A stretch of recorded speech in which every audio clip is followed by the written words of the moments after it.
এখন মানুষ বলে চাঁদাবাজি দল। জনগণ বিশ্বাস করতে বাধ্য হবে মাথা থেকে পায়ের পাতা সবাই চাঁদাবাজ। যাদের নেতারা হাসতে হাসতে ফাঁসির তক্তার উপরে দাঁড়াতে পারে তাদেরকে কোনো কিছু ভয় দেখাবে।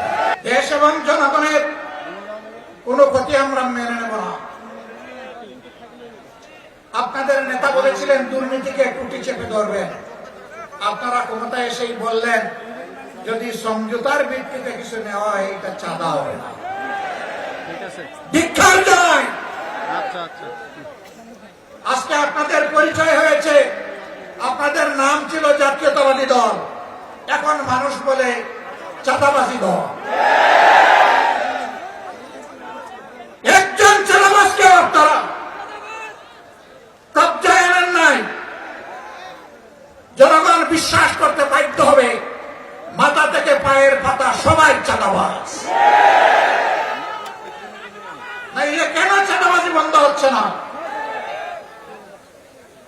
সব জায়গায় কেন দুর্নীতির মহা উৎসব চলছে? গায়ের জুড়ে সব জায়গায় রাজনৈতিক দখলবাজি কেন চলছে? বাংলাদেশ ব্যাংকের মতো সেন্ট্রাল ব্যাংকের জায়গাটাও আপনারা ঠিক রাখলেন না। সেখানে একজন দলকানা লোককে আপনারা, অযোগ্য লোককে আপনারা বসাই দিলেন।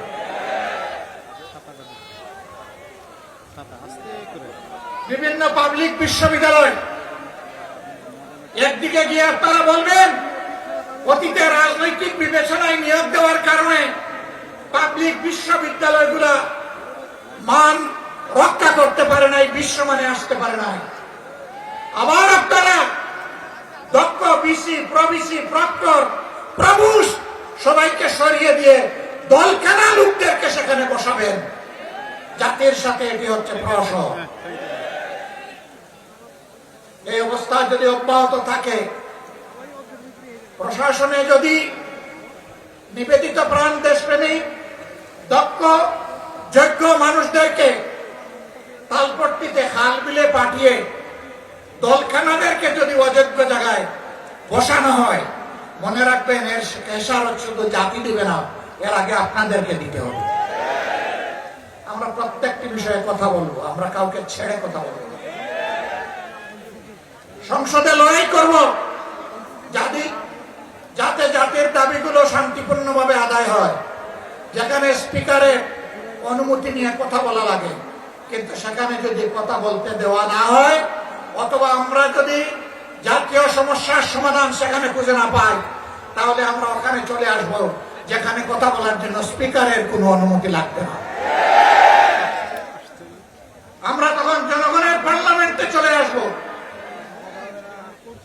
সম্মানিত ভাইয়েরা, আমি আপনাদেরকে অনুরোধ করব,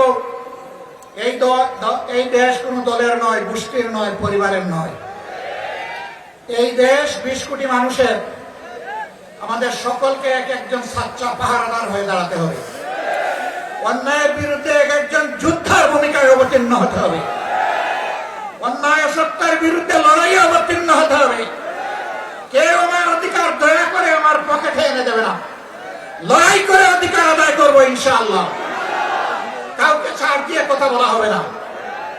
আমাদেরকে মাঝে মাঝে চোখ রাঙানো হয়। কেউ কেউ বলেন যে যদি আপনারা এই করেন ওই করেন তাইলে আগামীতে এ হবে ওই হবে। বন্ধু, ভয় দেখাবেন না। যাদের নেতারা হাসতে হাসতে ফাঁসির তক্তার উপরে দাঁড়াতে পারে তাদেরকে কোনো কিছু ভয় দেখাবে না।